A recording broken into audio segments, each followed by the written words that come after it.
Investment and impact meet. My name is Alexandra Knezevich. I'm Managing Director of Engagement at the Toilet Board Coalition, and will be your host to guide us through this conversation. So in July 2010, the UN recognized the human right to safe and clean drinking water and sanitation. But approaching sanitation and hygiene as a human right, unfortunately, is not working. In 2015, safe drinking water and sanitation was named the sixth of the UN Sustainable Development Goals. Every 2 years, the WHO and UNICEF produce an update report detailing how we're doing. The 2021 report outlined that a quadrupling of progress is needed to achieve SDG 6 on time. Nearly half of humanity is currently deprived the dignity and safety of proper sanitation. Unless sanitation coverage is addressed, we cannot attain our health, energy, and food security goals. The kind of acceleration that's needed is likely to only be achieved through strategic collaboration, catalytic investment that moves beyond traditional funding models and brings innovative financing and private capital to the sanitation economy. At the Toilet Board Coalition, our founding members, Unilever, Lixil, and Kimberly-Clark, united around the belief that the fastest way to solve a humanitarian crisis is to turn it into an economic opportunity. And so we created an accelerator that works with local business solutions. We accelerate business solutions to the sanitation crisis because we believe in the power of business to deliver solutions that reach places and people that need it most. Public finances are nowhere near enough, but public-private partnerships can turn this unaffordable cost into a thriving economy. We built the world's leading accelerator for sanitation service providers. And as we worked with them, we realized we needed to change the whole narrative around sanitation. Businesses saw it, the opportunity, but the governments, the development and investment community they were trying to work with was blind to the opportunity. Because traditional approaches and outdated technologies, sanitation had a reputation of being a behemoth of a cost and a burden. The social value, of course, is apparent, but the economic opportunity was unspoken. We needed to reframe sanitation, and specifically the value of the products and the services within the system. The world had been focused on building toilets, but you all know, particularly if you have young children, that building toilets but not cleaning them doesn't work. So we needed to focus on the maintenance, on the services, on the treatment opportunities. Because toilets, when they're uncleaned, are not only a health hazard, but also quickly become a safety hazard as well. So we needed to refocus on the system, not just product provision, but the services and the full ecosystem. We needed to harness the creativity of entrepreneurs, and so we pioneered the sanitation economy. The sanitation economy is a market-based approach to sanitation systems that harnesses the valuable resources, the information within sanitation systems. It builds on innovative business models and strategic collaborations to provide sustainable sanitation products and services to everyone, everywhere. But what is the sanitation economy? It's toilet operations, so whether in public or private settings, businesses offer customer-centric solutions that provide safe and sustainable, climate-resilient sanitation for all. Products and services for the toilet access, but also the realization of menstrual health and personal hygiene. It's treatment, so resource recovery plants replacing traditional waste management with a circular approach, connecting the biocycle, using multiple forms of biological waste, recovering nutrients, water, and creating value-adding products. For example, you maybe haven't thought about this before, but the sanitation economy is perhaps the only source of renewable nutrients and energy that grows with the population. Sanitation economy is also smart sanitation, so data processing and analytics, digitized sanitation systems that optimize data for operating efficiencies, but also consumer insights and health information. We've all experienced this throughout the pandemic. COVID-19 monitoring through wastewater and sanitation systems proved the most effective mechanism for understanding and anticipating the progression of the virus. And it's reuse. So the output products of a sanitation system are sold back into local businesses or utilized on site. industrial and forestry reuse of treated wastewater, agricultural reuse of nutrients and organic matter like compost, fertilizers, nitrogen, phosphorus, protein meal that can be used for pet or farm animal feed, and public, private, and industrial use of energy products like fuel, electricity, and heat. But what's behind all of these products and services? It's local service providers, innovative utilities, and governments that they're working with that are building a thriving marketplace, which we're going to talk about today. Importantly, there are pockets of the world where this is already happening, and the pieces of the puzzle are increasingly clear and just need to be taken to scale. On the supply side, business solutions now exist to build the next generation of low-carbon and climate-resilient sanitation systems at a fraction of the cost and time.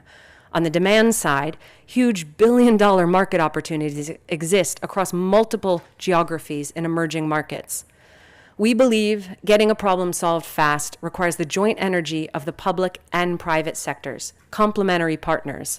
And we're here today because we know that ambitious goals like SDG 6 need bold partnerships that match promising innovation with progressive investors. So we're here today to discuss with you about the sanitation economies around the world, how we can learn from other sectors and accelerate safely managed sanitation for all. SDC wanted to be with us today in person, but was unable. And so we have a video message from Ambassador Christian Frutiger that they kindly provided, and we'll go to that now and then move into our panel discussion.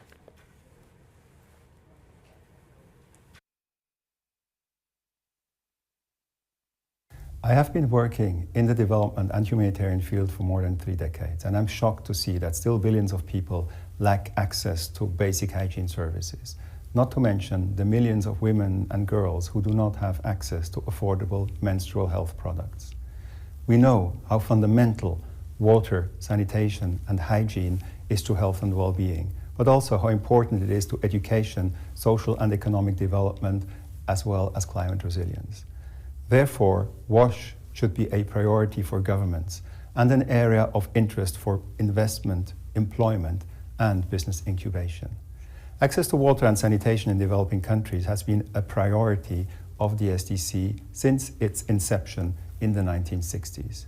Today, halfway through the 2030 agenda, it is very clear that we must seriously accelerate our efforts if we want to achieve Goal 6.2, that is, access to adequate and equitable sanitation and hygiene for all. Indeed, according to a UNICEF WHO special report earlier this year, achieving the SDG targets in Africa will require a 12-fold increase in current rates of progress on safely managed drinking water, a 20-fold increase for safely managed sanitation, and a 42-fold increase for basic hygiene services. You will agree that this seems hardly realistic. We need to seriously shift gears. We have to think innovatively, not just in terms of solutions, but also in terms of how we finance and sustain new solutions. We should apply the learnings we have collected over the years, including from other sectors, particularly when it comes to innovative financing and efforts to trigger and channel private investments for social and environmental impact. This includes blended instruments, such as results-based funding, de-risking, and technical assistance funding. As much as sanitation, hygiene, and menstrual health are public goods, they also represent a significant opportunity for market-based approaches that can incentivize not just supply and demand, but also continued use and upkeep. From our partner, the Sanitation and Hygiene Fund, SHF, co-host of this event, I have heard the story of Eileen, a sanitation entrepreneur in Benin. Eileen started out helping her husband manage his sanitation business. Today, Eileen employs 4 masons, 4 sales agents, and people delivering toilets, reaching up to 60 sales a month. This is only one example of how women are engaging in the sanitation economy. We need to empower more women like Eileen, and by working together, we can do this at a scale that will make a lasting impact and difference to families, communities, and ultimately at the global level. The SDC fully supports the SHF and its ambition to change the way development has worked so far. Through this new model, the synergies between governments and other stakeholders can foster an ecosystem for entrepreneurship, using local circular economy to bring sanitation, hygiene, and menstrual health solutions to scale. Together, we can leverage the potential of the sanitation economy, with the state providing the enabling environment for incubation and the private sector facilitating the access to capital markets and innovation for it to develop and thrive. It will require us to build solid, very solid bridges. And here's my question. Will you join us?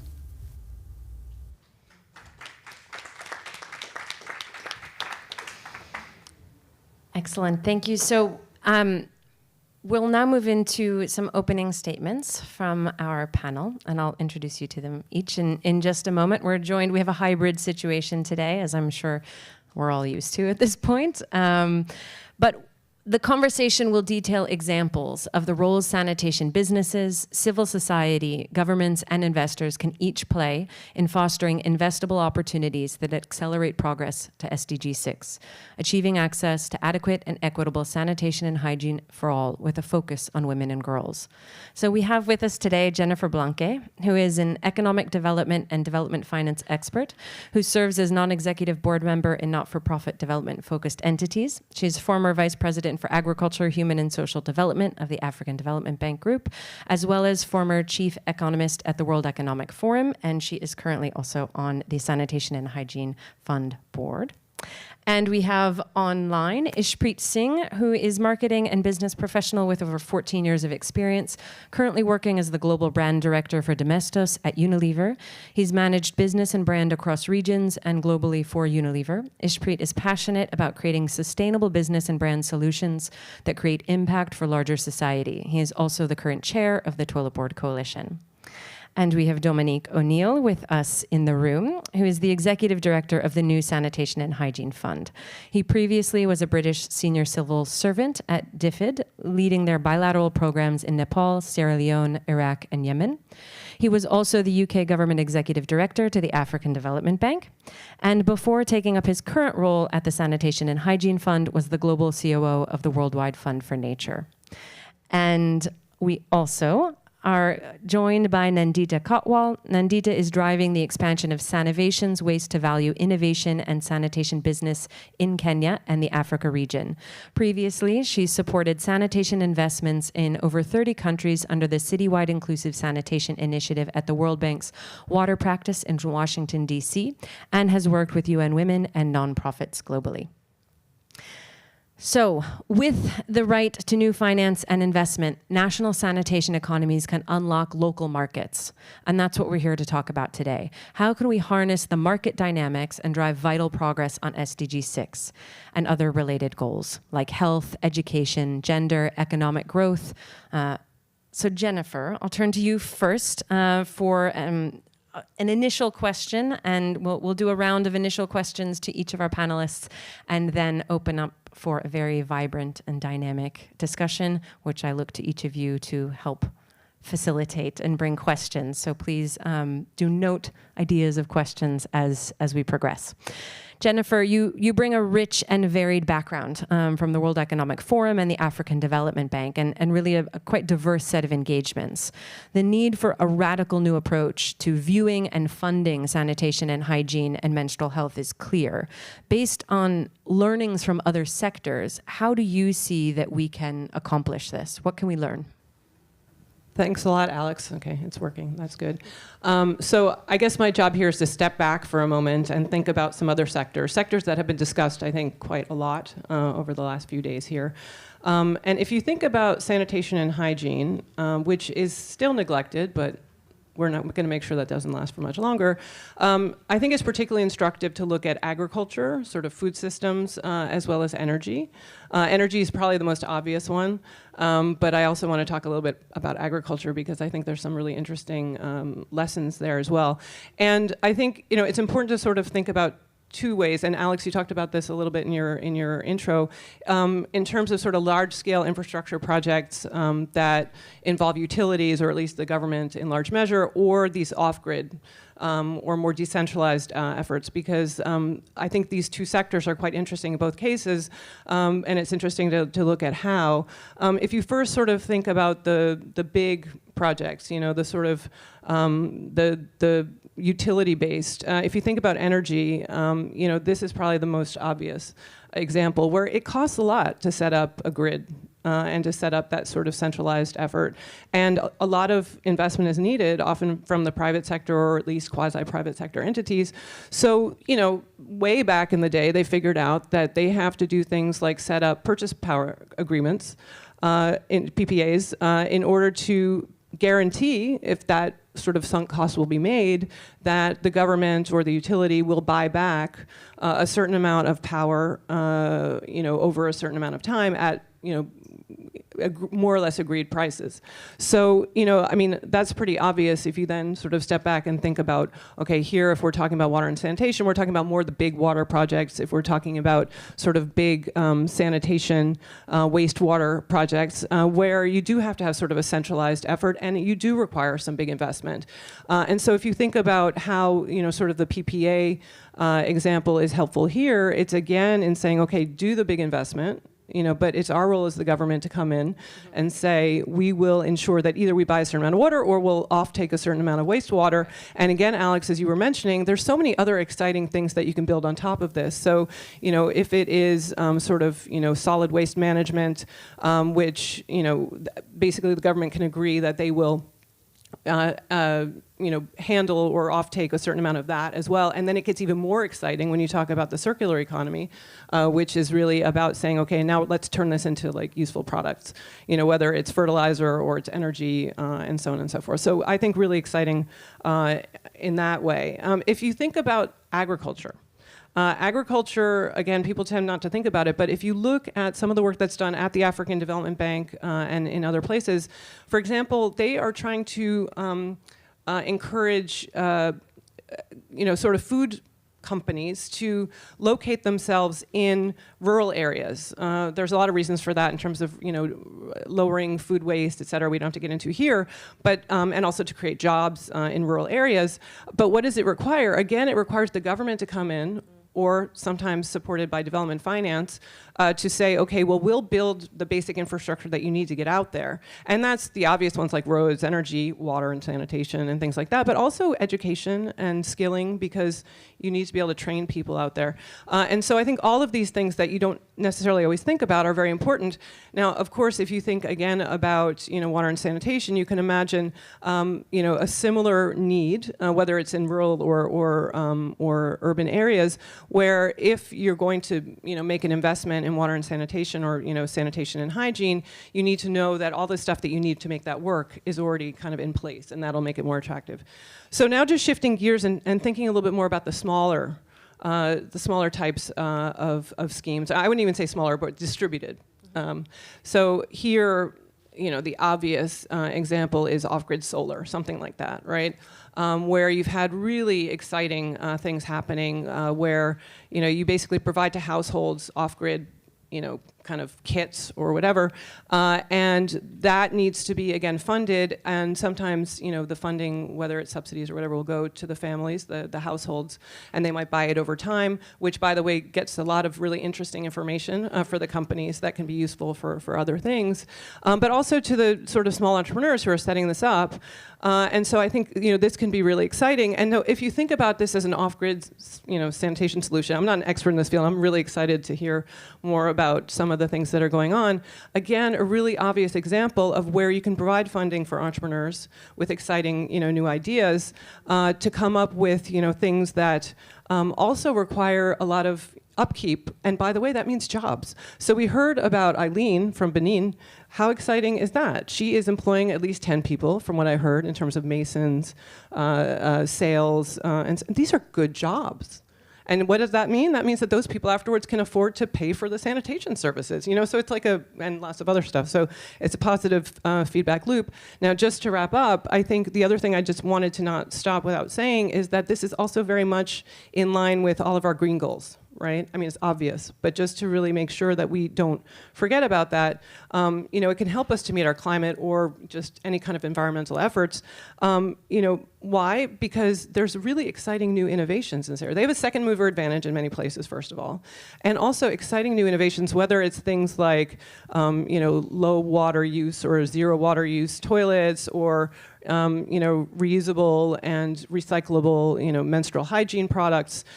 These are really incredible things to roll out from the get-go when you don't actually have to displace anything. Again, allowing an amazing, array of jobs to pop up in the meantime. And so, I think just to kind of leave us with this idea that it's kind of a brave new world. It's really exciting. So, how that actually rolls out has a lot to do with all of us here in the room. And I, again, I'm really excited, especially to hear what the folks online are going to be telling us about this. Thanks. Yeah, thanks, Jennifer. So actually, we're going to go online next to Ishpreet. So Ishpreet, Unilever led the creation of the Toilet Board Coalition and has really been a leader in the space for many years at this point. The idea of reframing sanitation as a market opportunity was something that, as a company, you captured early on. As someone that's strongly anchored in a private sector perspective, can you share with us about kind of what was the aha moment for you on the sanitation economy as you came into kind of working with the Toilet Board Coalition and working with some of the SMEs in our accelerator program? Sure. Thanks, Alex. I think, as you rightly put in, the way I look at sanitation and the private purpose is that it's a perfect confluence of generating economic and social value. And that's what we strongly believe in Unilever. There is a very, very strong social purpose to providing access to sanitation. And all the reasons which Jennifer has already mentioned, the dignity, the restoring the dignity by providing access of toilets, providing access to better menstrual hygiene, all of that deliver a very clear social benefit to the society at large. And what's a shame for us is that all the products which we are trying to provide access to have been around for at least 100 years, in some cases even more. So we've still not been able to provide that access. So it's not something which is completely new, or things which people take for granted in a lot of parts of the world are still being deprived to people who don't have access to that. So I think that's the first aspect, which is the very strong social moorings that the sanitation economy provides. The second aspect which is there is the economic value it generates. And the economic value it generates is simply because it has innovation at the heart of it. And it's a 0-1 game.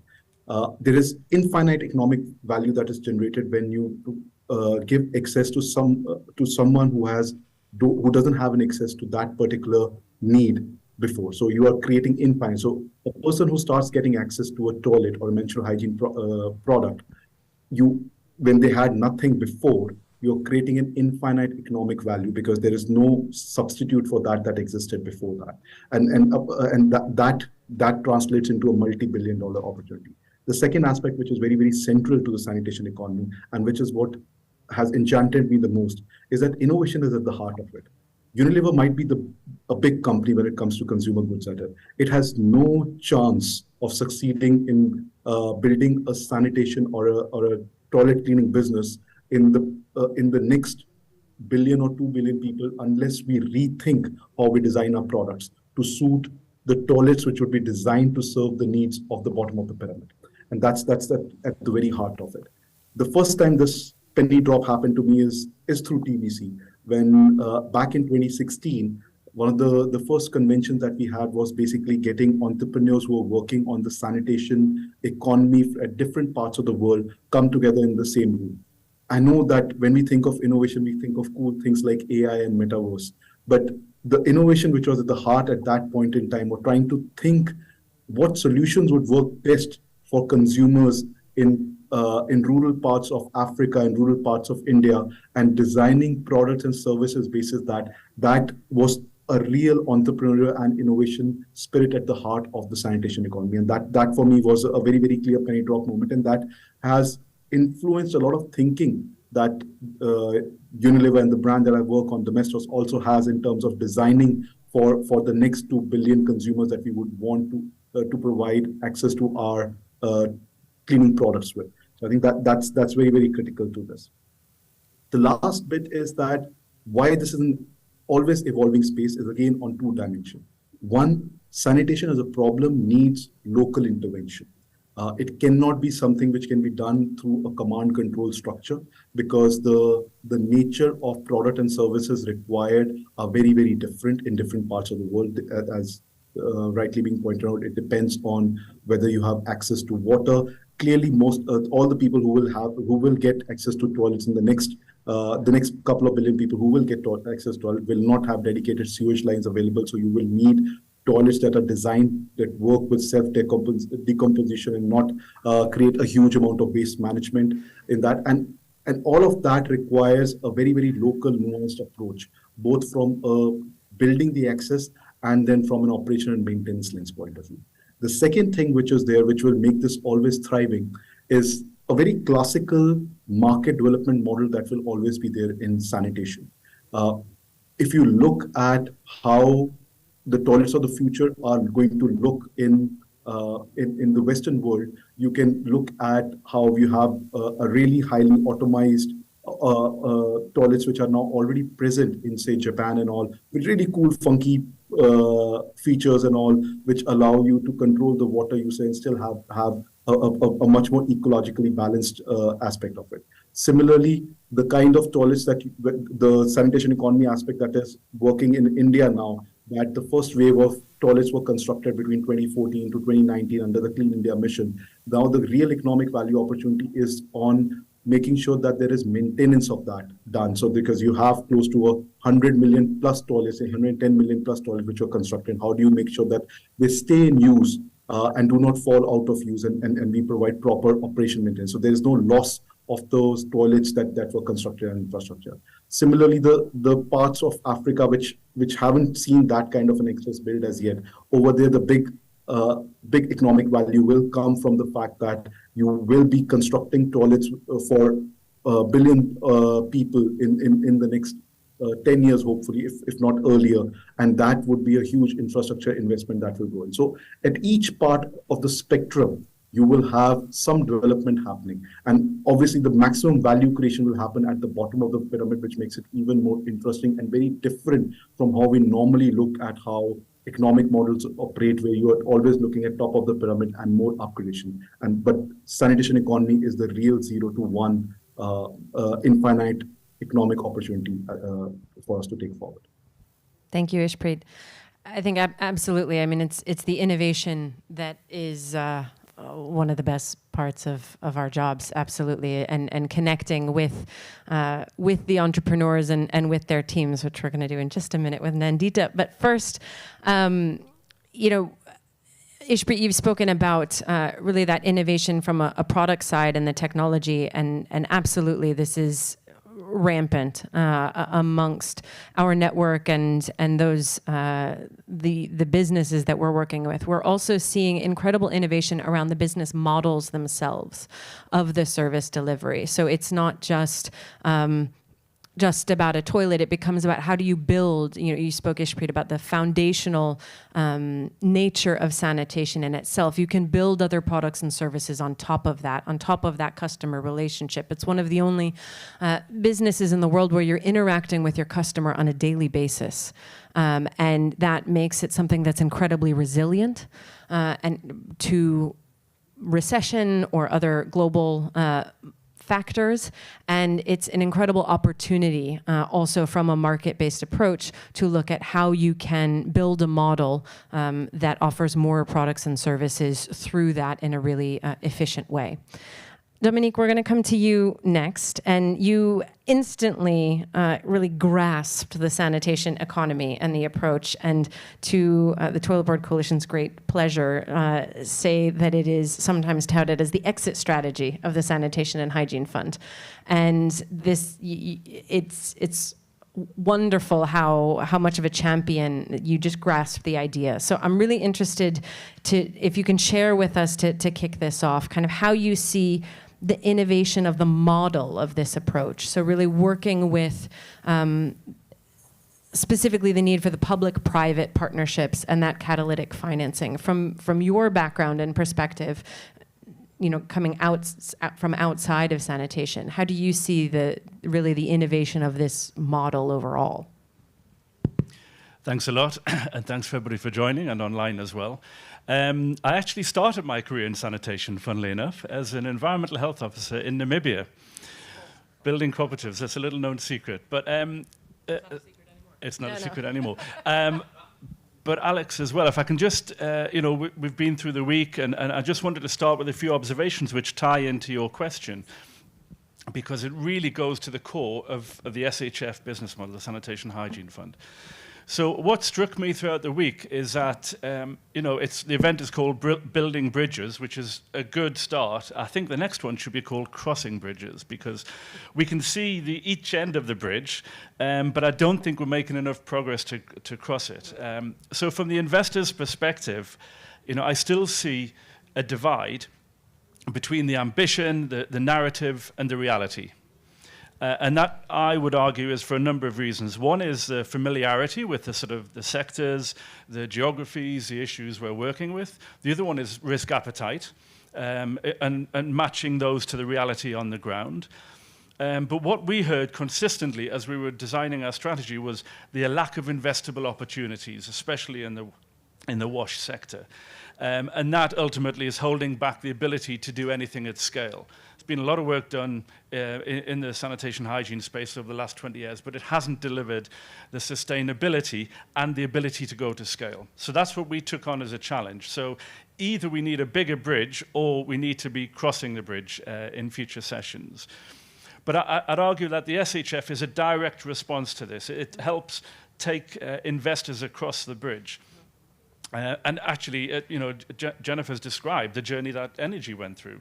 And we studied that in particular very closely as to, what turned a whole range of grant-funded solar power projects to investable propositions able to be packaged with a sufficient ticket size to get regular investors interested. And that took 10 to 15 years. And we've spoken to a lot of people in the sector, and Jennifer's obviously the champion of that. But we're obviously talking in a new sector, to investors, a new sector. Sanitation is probably the oldest issue alive. Since people first started walking around, they realized that they create a mess every now and again, and they have to keep it clean and to stay healthy and to have a pleasant environment. But in terms of investable as an investment opportunity, it is a relatively new subject in the way we're proposing.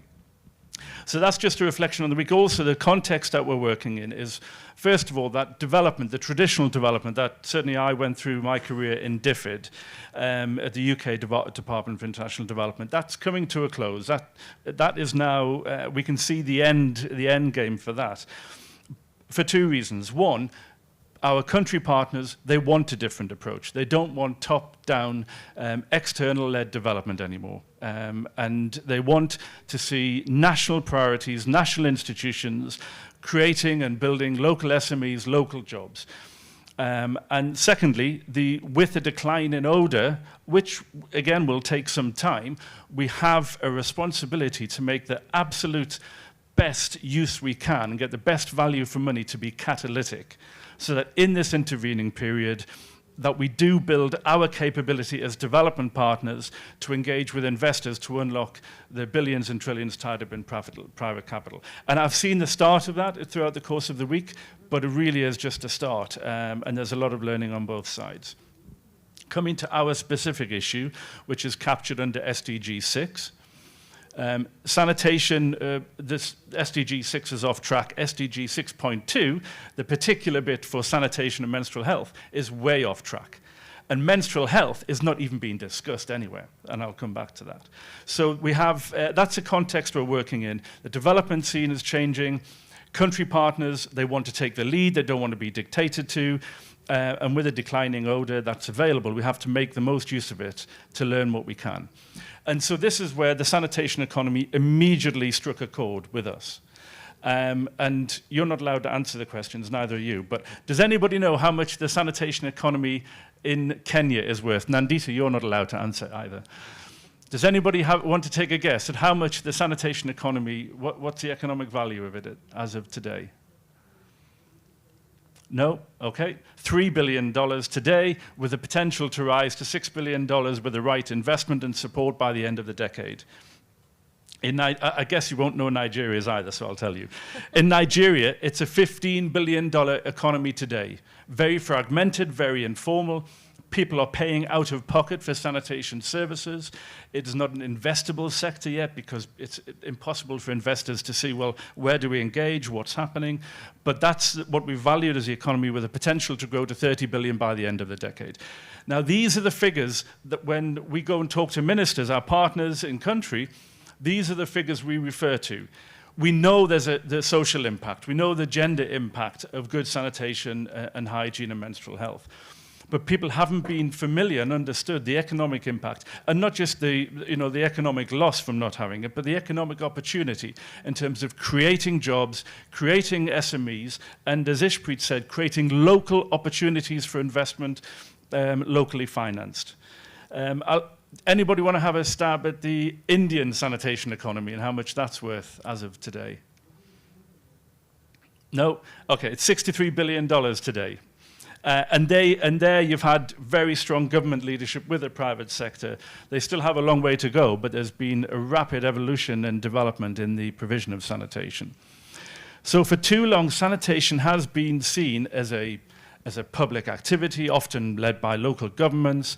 There hasn't really been a role for the private sector, or familiarity. Well, where does the private sector have a role? But if you think about the sanitation economy we're working and living in today here in Geneva, Switzerland, you have the utilities, you have the companies that do the cleaning, and it's a very vibrant economy, and it's very labor intensive. And this is really where we get the open door with our government partners.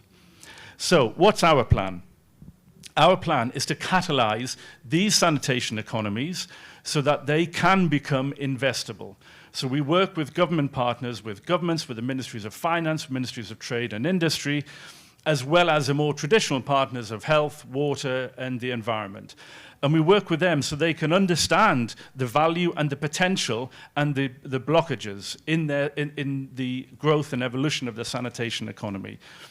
And we will then intervene, and we are intervening and supporting specific investment opportunities, but we don't want to be the only one doing that.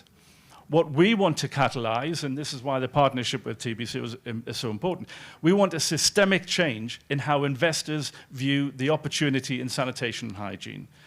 Yes, we can create our own financial investment vehicles to do that, but we want local banks. So we're talking to EcoBank, we're talking to the African Development Bank, all of the existing financial institutions who all have, social sector portfolios, saying, well, what's it going to take to nudge, cajole, push you into this sector? And that's where we believe we'll get the scale of change. I'm going to get to your question soon as well.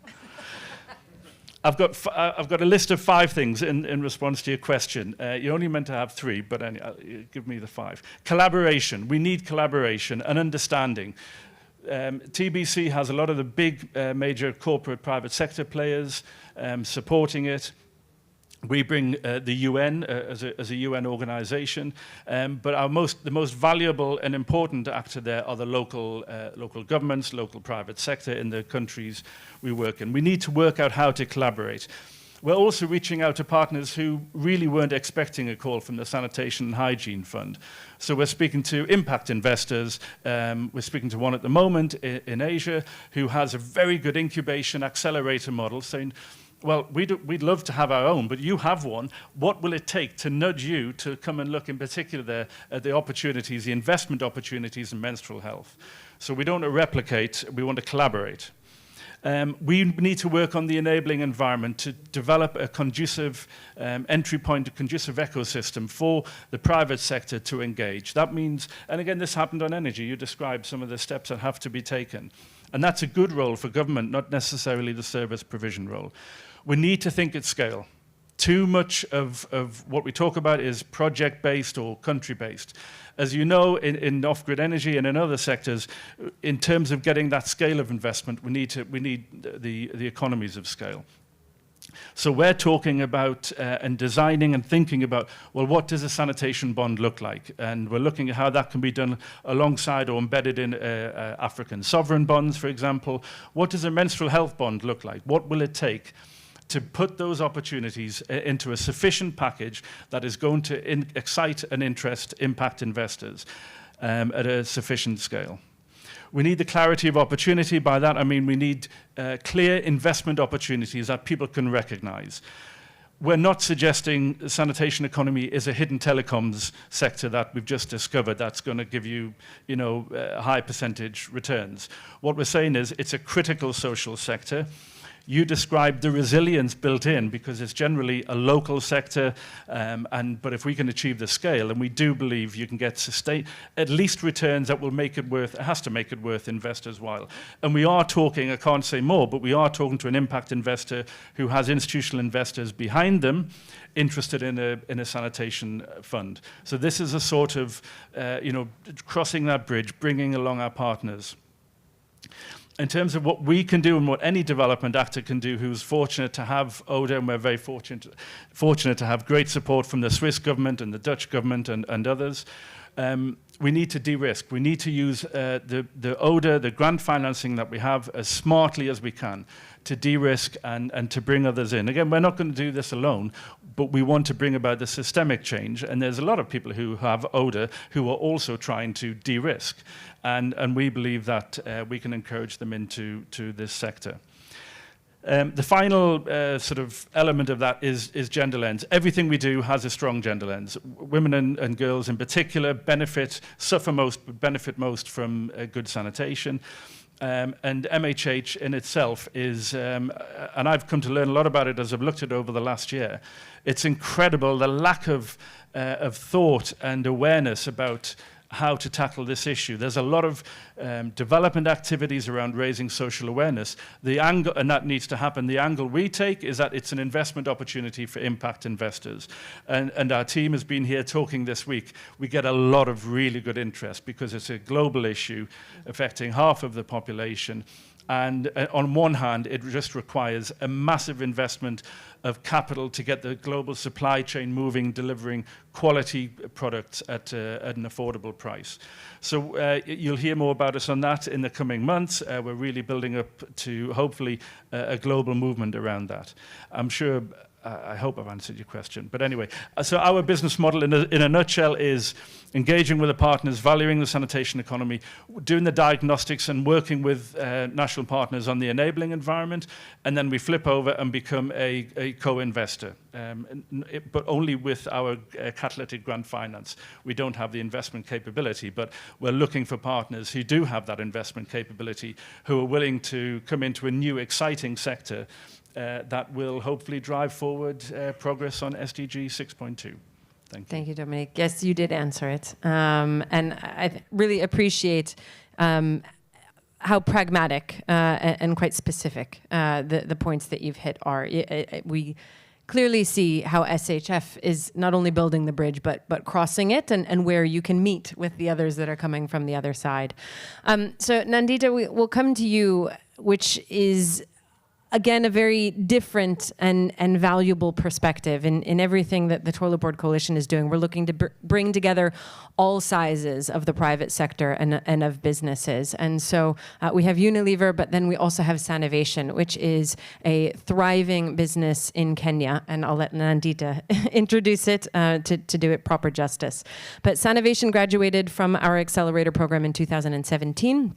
And really contributed, we work closely with the entrepreneurs and the founders of these small and medium enterprises to understand their challenges to growth.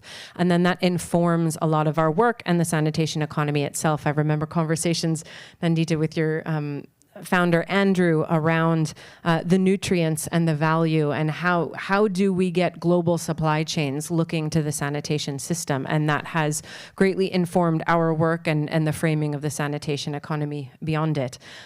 Interested to certainly have you introduce Sanitation, as some in the room and online may not be familiar with it, and to hear about your growth and the opportunities, the innovative approach that you're taking to address the challenges challenges that are faced in Kenya, and increasingly also as Sanitation looks beyond Kenya's borders. Over to you, Nandita. Thanks, Alex. Thank you so much. Yeah, I think before we talk about Sanitation a bit, I wanted to set the scale of the problem in Kenya. In Kenya, an estimated 5 million Kenyans, about 10%, practice open defecation, and 48% of Kenyans lack access to basic sanitation. And it is also estimated that 950 million more people will be living in African cities by 2050. So the scale of the problem is quite large, as you can see, and it's only getting worse with rapid urbanization and population growth. So Sanitation has been in the game for about 8 years now. We started small on a sanitation technology development for low-income urban areas. As some of you know, this is called container-based sanitation or container-based toilets. But since then, we've evolved our model, and now we're focused on doing infrastructure at scale with governments at the citywide level. At the core, what we want to do is we want to walk the journey with governments to help them achieve from 20% to about 80% safely managed sanitation. And we do this across 4 products and services largely. We try to do master planning at the citywide level, which helps governments identify projects over a 20-year horizon. We provide waste collection services. We design, build, and operate waste-to-value fecal sludge treatment plants. And we've just started venturing into the solid waste management space, specifically because we see a lot of alignment with this and fecal sludge management. We're seeing a lot of traction here. Just to give you a flavor of one of our products and how we're implementing context-specific solutions, one of our main products, which some of you might know, is our waste-to-value fecal sludge treatment plant.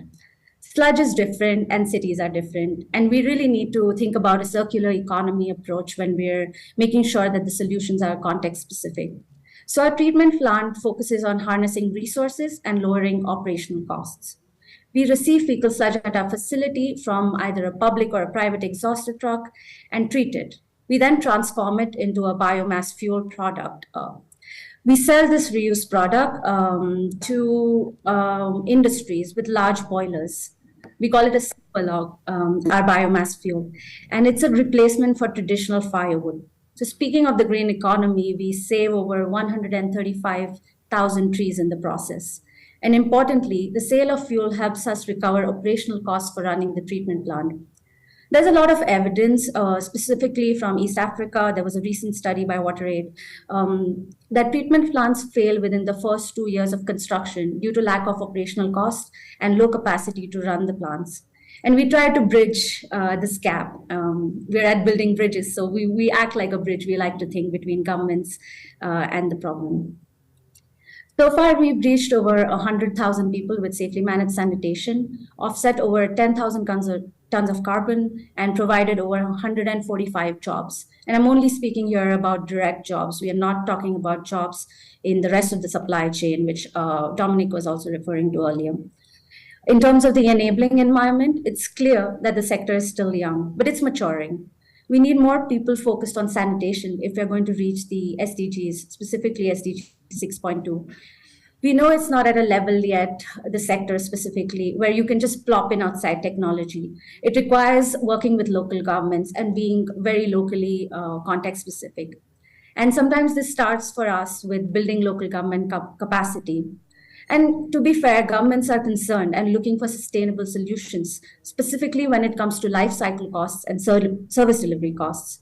And social enterprises like Sanitation are playing a role in helping shape policy to embrace a new circular economy.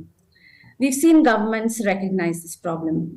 Utilities are being cornered by residents, demanding improved services, and then they're looking for solutions that they cannot find, something that they can afford or doesn't have a high operational cost. And affordability is really key here when we're looking at innovative small-scale solutions.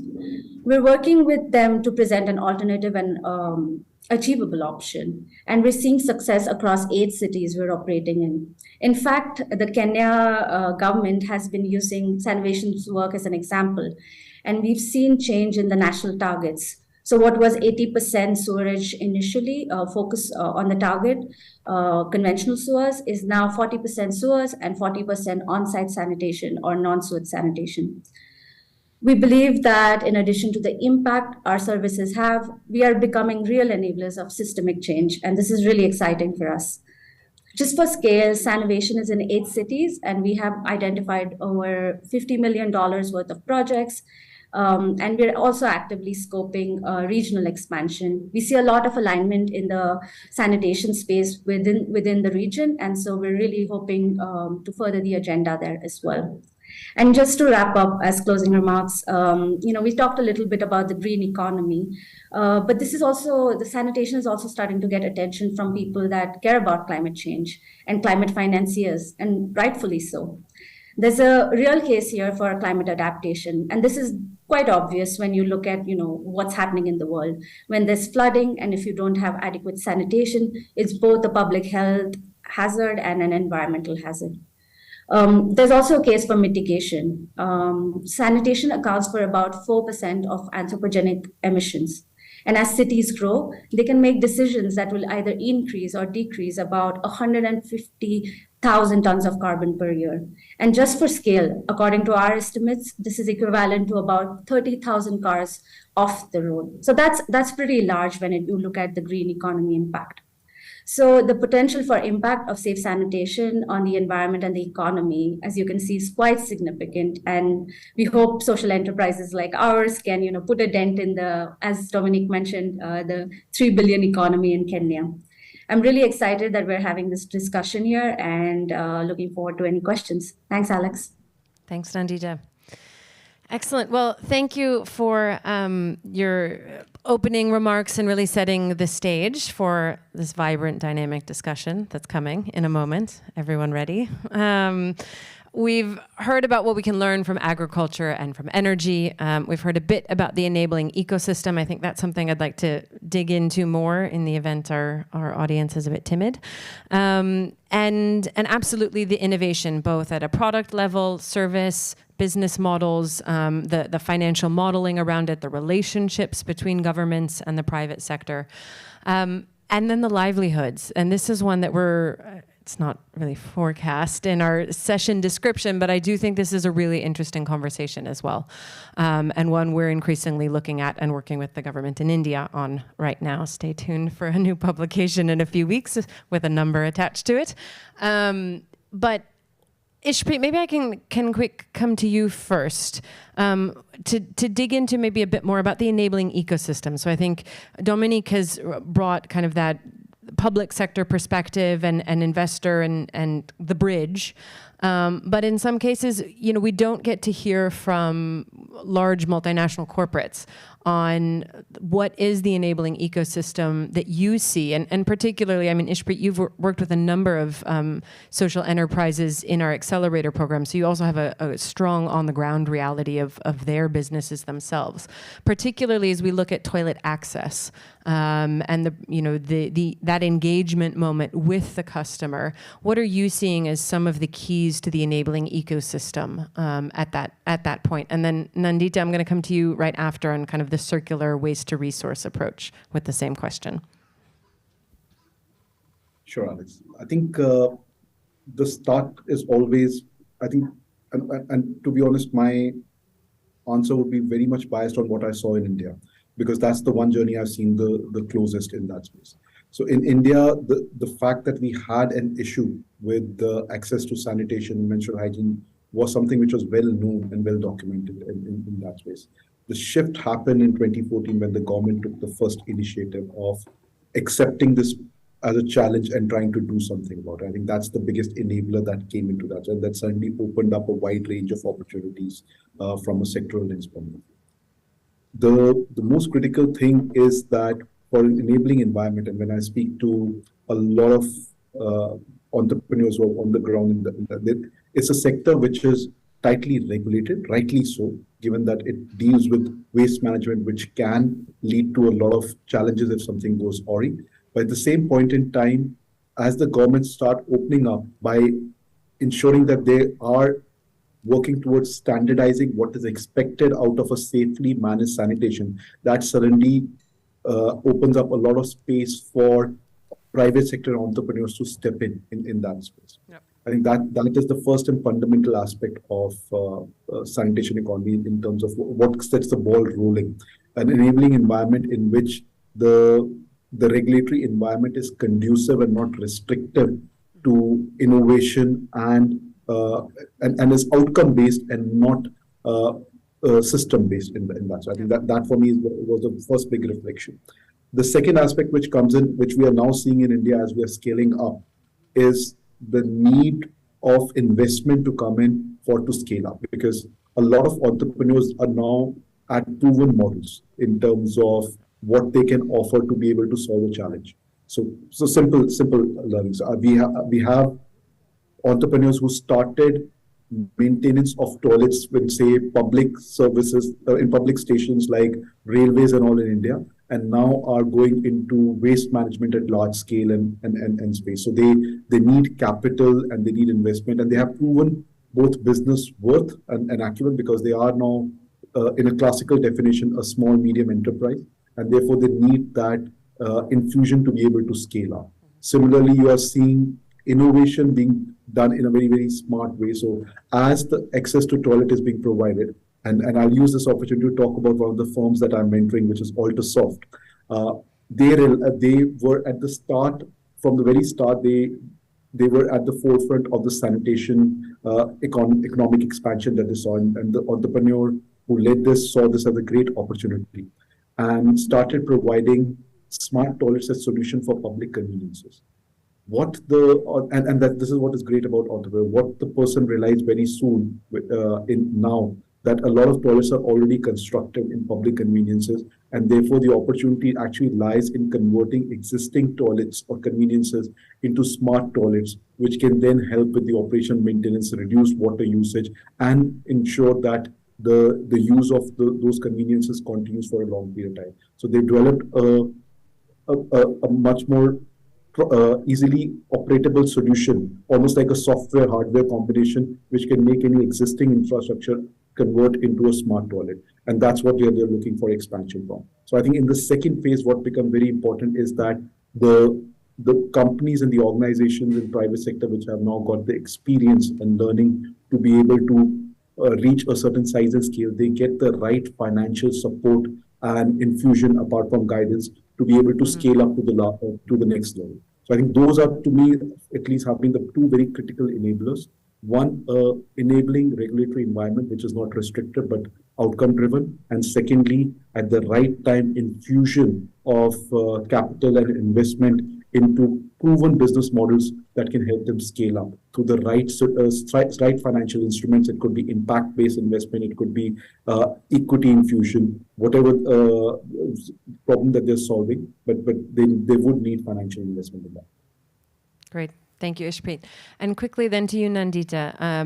The regulatory ecosystem in Kenya is quite unique or quite advanced, and it is really a leader in the African space, particularly I think around waste treatment. We see other businesses like Sanitation thriving there.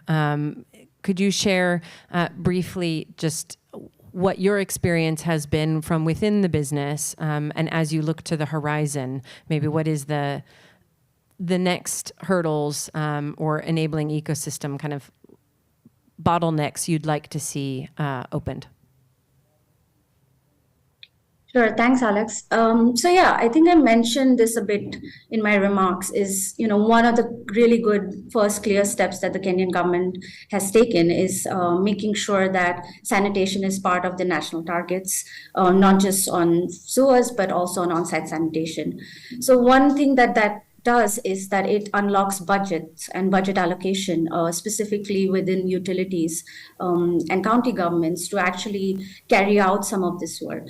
And this really helps businesses like ours, for example, because to thrive here, we need the enabling environment. We need the policy space to be robust when it comes to fecal sludge management. And what's happened so far with the Kenyan government, and you said it correctly, is that the Kenyan government is more advanced, I would say, compared to a lot of its counterparts in the region.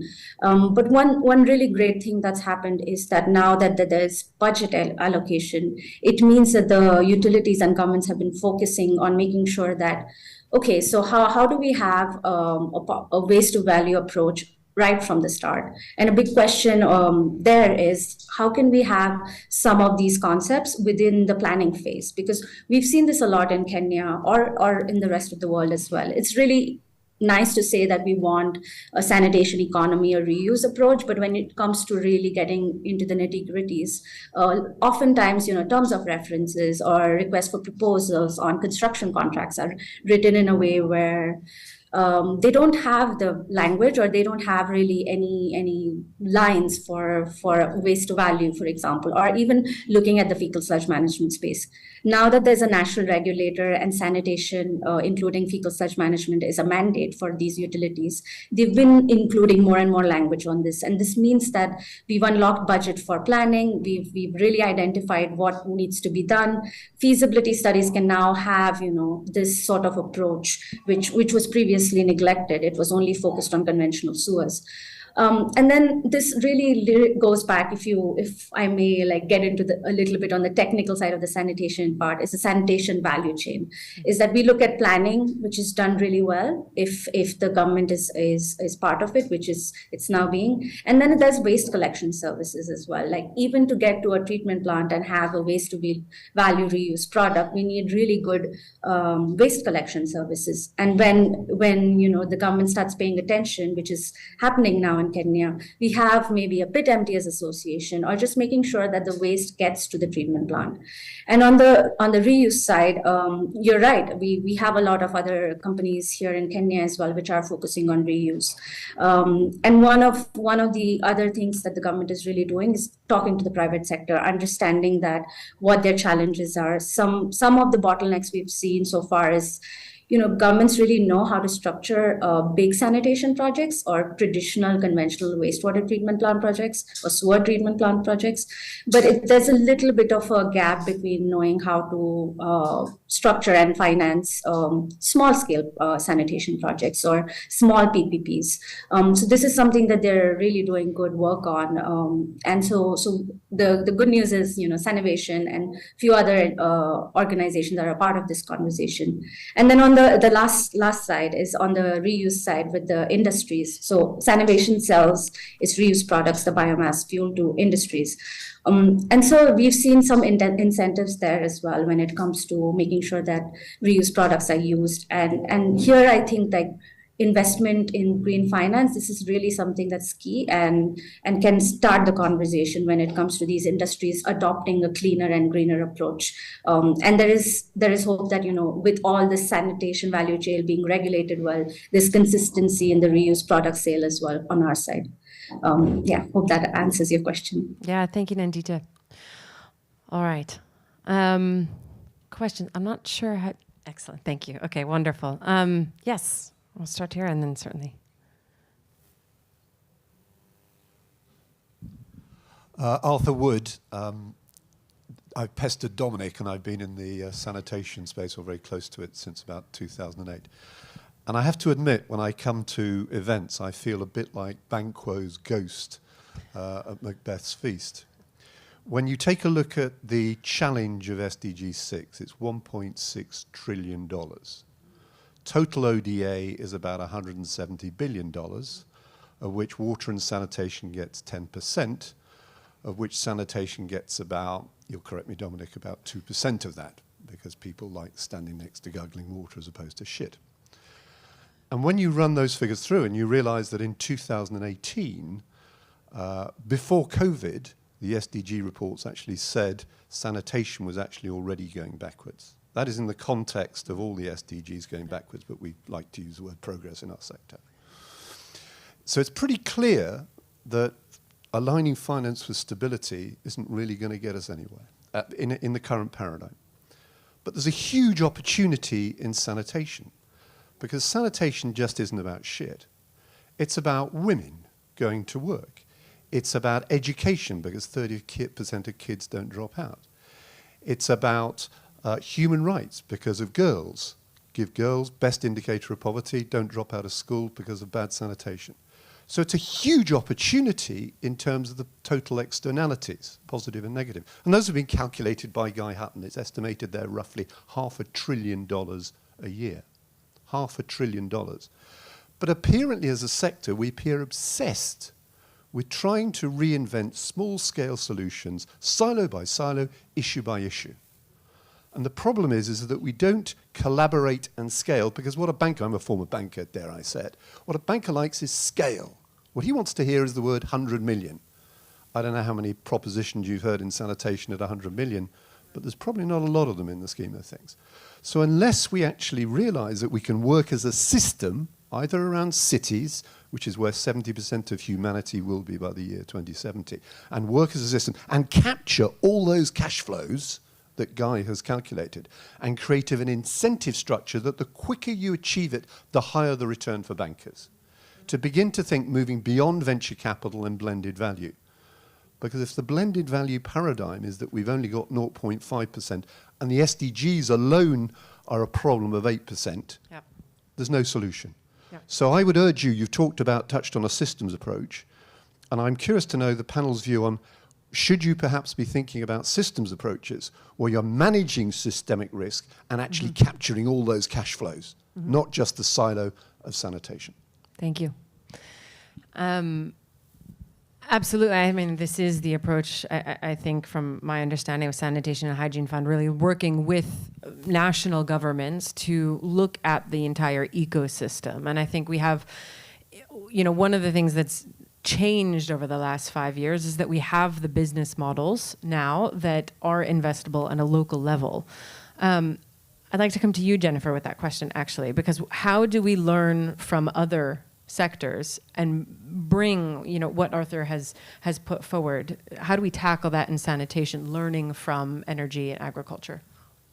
Well, I would say I don't think we can just do it top down. I mean, that is the truth. Entrepreneurship is going to have a huge part to play in this. And I agree with packaging these and creating big bankable projects. I mean, that's what Dominic is spending his days and nights trying to figure out. It's not easy, but I think it's getting easier with the whole ESG discussion and the focus on SDGs, because there's more and more an understanding that if we don't actually get sanitation and hygiene right, then we won't get anything else right. I mean, another area that's very close to my heart is nutrition. Right? And we talk about if you don't have nutrition, you don't have gray matter infrastructure that you're building. And so why bother sending kids to schools? You're actually, all that money that you're spending on education, you're wasting, because the kids can't learn anything because they haven't actually developed their brain, because they haven't gotten decent nutrition. Well, if you don't have the sanitation and hygiene, how are you going to, the nutrition doesn't matter. You can eat whatever you want. If the kids have diarrhea, right? It's not going to change anything. So I think we have to think about it in that way, and also the fact that people are looking for diversification. Another part of my life, I spend time trying to help banks in other regions figure out how to get their head around ESG.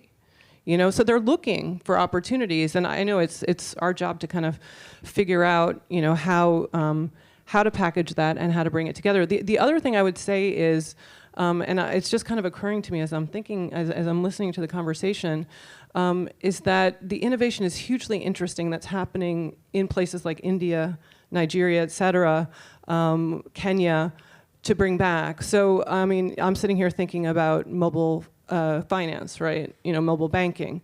Well, that was something that started in Kenya also, pretty much, right? And we won't rehash the whole thing because it's been discussed ad nauseum, but I'm looking at the stuff that these guys are talking about. I'm thinking, wow, this is a really exciting opportunity. And by the way, we have a big issue with Ukraine and prices of oil and gas, and people are looking for new solutions. And, I just by chance today, and I'm not even making it up, I had to have the plumber come this morning before I came here because our toilet wouldn't stop running, and I can't fix that, So he was in there digging around, and I left my 16-year-old to make sure that, whatever, everything didn't explode. But he's going to be paid handsomely for that. And so, let's just keep remembering that, and maybe there's other solutions.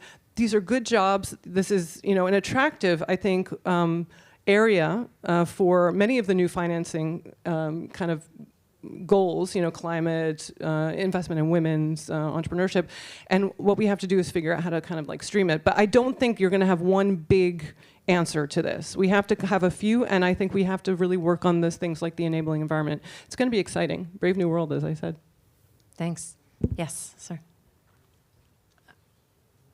We'll go there and then to you. And then, yes. Okay. Thank you. Sorry for late coming. Claude Bigley, Swiss New Water. I totally agree that the vision should be top-down. Now, the acceptance seems to be rather bottom-up. And I'd like to have your views on that top-down, bottom-up. I explain myself. We developed a startup. The point was to do sanitation, but ecological. And how to find a middle point between fighting the pandemics, bringing the hygiene, but at the same time avoiding tons and tons of toxic products going to the wastewater. So we developed a machine, and that machine produces 18 types of detergents and disinfectants. The interesting point is we built a factory in India, and we tried to go private sector and public sector. On the public sector, we tried to go to slums, panchayats, or the rural communities. And it's easy to convince a minister, but to have the people to accept the product on the floor, it's very complicated. So you need a lot of low-level people who are training the people who really do the cleaning. So it's not sufficient to convince somebody with a nice story. It's much more complicated to get them, because the product would not be how they always had it. They want a thing which, for example, is thick, makes bubble, foam, has color, smell.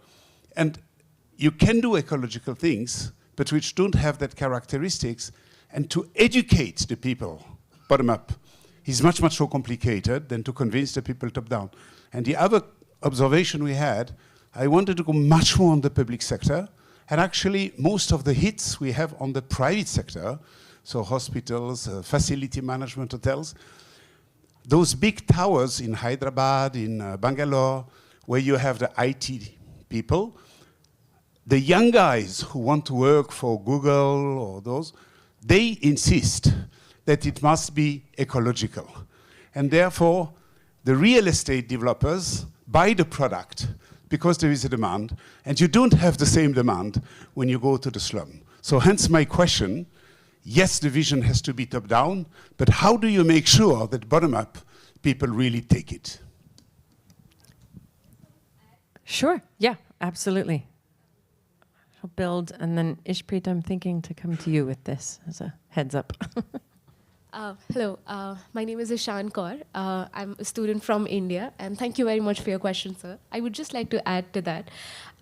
So here's an example of a community-led approach that Swachh Bharat, or the Clean India Initiative in India, employed. And today, approximately 100,000 villages in India are open defecation free. The reason why that happened was because there were more community-led approaches. But as Sir said, it's complicated. And to be able to build bridges, not just in terms of public-private partnerships, but also public-community partnerships, how do you go about that? How do you focus on building those networks where the initiative, innovation, enabling environment comes from the people? Decentralize, as Nandita also mentioned. Focus on villages, focus on the bottom up. Great. Ishpreet? Okay. I will try to not give it a sanitation lens because the problem is across all. It's nothing to do with the fact that a product and service that you develop for keeping the bottom of the pyramid in mind and those consumers in mind, how do you generate demand for that? The triggers and apologies, in a social and a developmental society meeting, I'm using a bit more marketing language, but that's my background, so please bear with me. So the way we look at it is that to generate demand, you need to understand two aspects. What are the triggers and barriers for any product to be accepted, and then use resolve for those. And secondly, what medium you choose to reach to those consumers. I think both the questions which were raised would be solved basis that. The awareness of ecological impact of a solution which currently a lot of people in rural India have not had an access to, in the best case scenario, for more than 5 years, is a bit too much to expect them to value and and pay for in that particular space. So what you're seeing is the demand coming from the top because the awareness level of the ecological challenges and all is significantly higher over there. And that's true not just for sanitation, that's true for anything that you are currently trying to provide a solution within India. India exists in two different extremes. And anyone who's been, and I know that I have one more Indian on the panel with me, Nandita, and I saw Ishan as well. So if you look at it, you will need to build for both those extremes. You can talk about the ecological sustenance and the value that you're providing from an ecological, environmental, and sustainable lens to an audience which exists at the top because they understand the importance and they've grasped it fully. You need to talk in a language which is a lot more familiar to the people at the bottom of the pyramid, which talks more from a value and ease lens point of view rather than from a larger ecological. So over there, the frame of reference is how it is benefiting me or my community at best. The frame of reference will not go to the point of saying how this is benefiting the wider world at large. It might sound very harsh, but that's the reality. You're talking to a person who's fighting to get the next meal on the table for them, for their family in that particular space. That's the person that you're talking to. If you talk to them at a level that this is something which is good for the world and environment at large, you will not be able to get through to them. But if you talk to them in a manner in which you say that how this will ensure that not only do they get access to a service or a solution which they did not have in the past, but using this particular solution gives them better value for them, their family, and their society and the community at a larger extent in the long run, they will buy into that. And we've seen that. The model that works best, and that's what the government of India has done very well, is to use local representatives. Therefore, the model of Clean India Mission has been far more successful in rural areas because you had Anganwadi workers, the village health workers present over there to be able to be the bridge between the government initiative and the community over there. And with the local governments, which happens in the form of panchayats, you had local representative also talking about. We have a bigger struggle in urban areas because while you have local governance and you have representation which is there, but the span of control of a local representative who's working in a municipal corporation as a councillor in a slum area in say a city like Mumbai would be like 1:100,000, whereas a gram panchayat or a village local government member would be looking after roughly around at best representing 1,000 to 3,000 odd people. So you're able to influence at a community level much better in rural areas than in urban areas. But the key unlock in both the places is that you use the community medium. You need to be at the ground. You need to show value more from how it is benefiting their community and them, both in the immediate and in the long run, and not create a narrative which is a bit more global. So it has to be a very local narrative and a local-based solution that will work, and then the barriers will come down. It will not be easier because you are, in a way, competing not versus two different sanitation solutions that are on offer. With them, you're competing of investing some money that could either go into getting something for their house, the education of their kid, or a bit of business, and versus that, a slightly more expensive sanitation solution. So the choices over there are not apple to apple. For them, they are very different choices that they have to look at and then do it. And we need to respect and acknowledge that, and then approach this in that way. I hope I've been able to. Yes. I think it's interesting too. So our first question is about how do we get the big package deals that can bring in the big money, and then the next is, but we need very locally based, grounded, tailored solutions. And I mean, that's quite a bridge to cross. And that's what we're doing. It's even, I see Ishpreet says frozen. Hopefully he'll be back with us. But we've even seen this as just over the last few years as we look at our language. we're starting to embrace, I think, as a sector, market-based approaches because of the more sustainability of the service.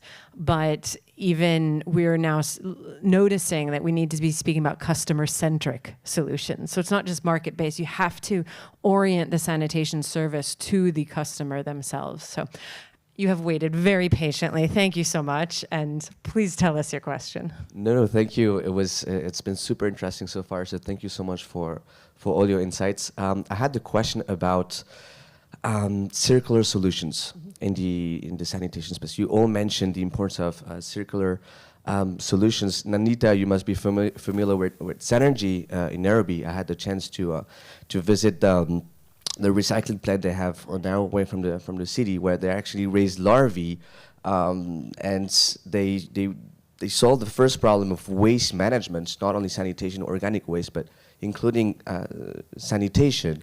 They raise larvae that eat all the waste and then transform it into animal feed, organic fertilizer, and other kind of products. So my question is, what other applications can we think of to make sure that we create circular solutions? And I talked about Synergy, but there's many more, obviously. So it's a question for everyone. Yeah, absolutely. So what the gentleman's referencing is the black soldier fly technology.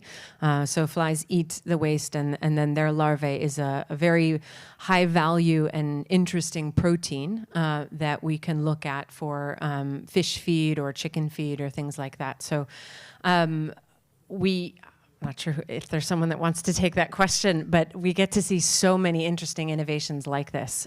So I know one of the corporates in our network has worked with one of the SMEs in our network to look at testing oils. And how could those be a palm oil replacement?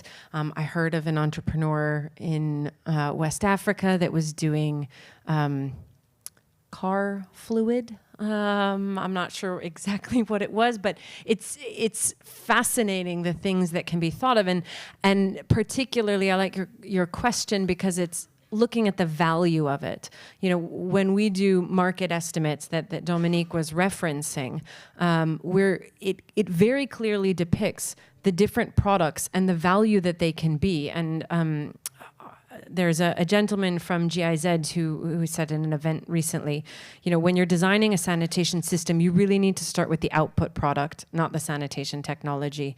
And you work backwards from what's the output product your economy wants, your country wants. Then you look at what's the collection method that's going to be the most climate resilient and result in the highest value product for you. And then you look at the toilet technology that will produce that system in the most efficient way. And so this systems approach, but anyway, Nandita, you don't need to reveal any of Sanivation's secrets in terms of innovations, but I know you have already pivoted the model from container-based to really focusing more B2B in terms of energy and biofuels and things like that. What do you all see on kind of the innovation product horizon for circular sanitation? Yeah, thanks, Alex. Of course, we know the Synergy model. I think what the main or important question here is like, what problem are you trying to solve? So we're not going to try to, sell briquettes to someone who doesn't need briquettes, right? So our model is based on creating biomass fuel, which covers the operational costs of running the treatment plant. And this was a gap we saw when we were coming up with this product, is that there is a gap in how the operational treatment plants are run. And so this is a gap that can be filled. And to talk about other products, of course, compost is one, biogas is one, but it really depends on where you are providing the solution. And then this could be, right now we're also at Sanivation, we're experimenting a little bit with solid waste management and how can we combine, two problems at once and solve them together. That is the problem of solid waste and fecal sludge. So there's a lot of innovation in this space. The point is that what the market looks like. And I think that's an important question to answer. And I think, Alex, you talked about, what the output is and then working backwards. And that's kind of how we look at it as well. We try to be technologically agnostic, even though our main product is the waste to value fecal sludge treatment plant.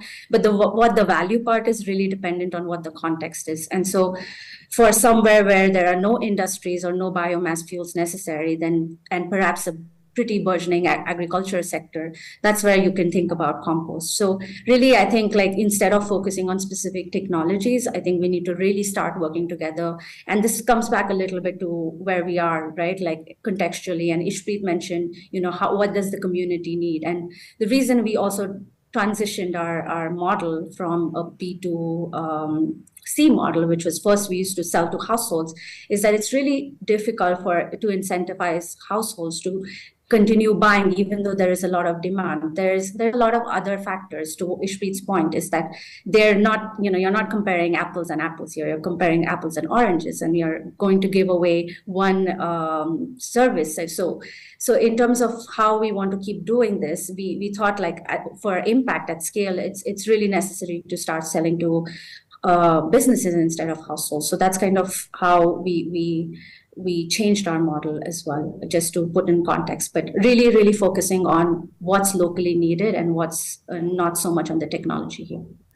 And I think just to build also, part of that model, that shift from B2C to B2B is the offtake agreements. And how those become investable opportunities and de-risk the investment. And I think that's a model we're seeing increasingly through the alumni portfolio. And I know it has been critical for Sanitation as well. Dominique, yes.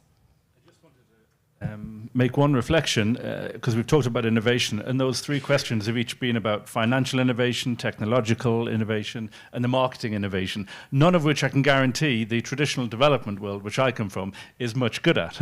But the private sector and the sanitation economy will drive that sort of innovation, and that's why the sanitation economy is so important. Excellent. Yes. I think, last question, and then we'll do a quick fire final round. Thank you very much. Adrian Schatzman, I represent the Swiss asset management industry, and I keep it short. Our clients are, for example, pension funds, it's private investors. And take pension funds, they have an obligation to meet liabilities. They must generate a return. There's no way around this. What is your investment case? What are the return drivers? Dominique? Yeah, so as I mentioned, we are talking with an impact investor who has institutional pension fund investors behind them using, and I can't say more, but I'd say watch this space.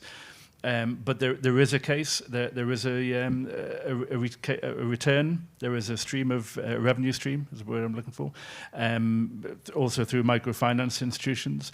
So this is one of the things we're very, very clear on, that we need to be able to ultimately put the sanitation economy into the sort of space that will make the institutional investors, in particular pension funds, interested and able to participate. We've got limited time, but just to reassure you that we're not there yet. It will take a few years, but what we want to do is engage the institutional investors now to say, well, what's it going to take to get you interested? Because you've got a massive social impact and human impact, but we want to be able to demonstrate that you can get the financial returns. Otherwise, we're not able to advance this. But we're very conscious of that, and there is work going on to do that. Well, and perhaps I'll be a bit opportunistic and do a little matchmaking here. I would also recommend, we have Hosien from Aqua for All in the back of the room, and they're quite innovative in this, and I know we have an investment council at the Toilet Board Coalition, and Hosien is on that as well as SHF, but they are working and chatting with a series of asset managers and looking at how we can structure this in a very workable way for sanitation. So please do meet up as we finish and wrap up in just about 2 minutes. So final question to the panel. And I really request a 1-sentence or 5-word sort of answer. What's the one thing that you see that needs to happen? You each have very different perspectives. You're coming from different backgrounds. It's not the only thing that needs to happen, but what's the one thing you want to say today needs to happen for us to cross this bridge? Jennifer, first. I'll say 2 really quickly. One is changing the narrative. I think really it's a very sexy narrative. The second thing is de-risking. huge opportunities out there, and the perceived risk, like ag, like many other places, is seen as much higher than it actually is. Thank you. Ishpreet. For me, it would be one, the wash community now needs to, and the sanitation economy needs to now be a lot more open to new ideas coming from outside. Yep. And the second is we need to accelerate. Whatever we are doing, we have enough small case studies, we need to scale them up. So accelerate if we have any hope of meeting the goals by 2030. Absolutely. Nandita? Yeah, also agree with Jennifer here, is changing the narrative. Mostly, sanitation has been focused so much on households. How do we make this into a larger narrative that, the public and the private sector both can focus on? That this is really important, and it's not something that you can just throw under the rug. So just focusing more on sanitation in general. Thank you. And Dominique? It's driving the same evolution that in particular off-grid energy went through to get to the stage where asset managers, institutional investors, pension funds are comfortable and look at this as a viable investment opportunity. Great. Well, you heard it here. That's what we're off to do.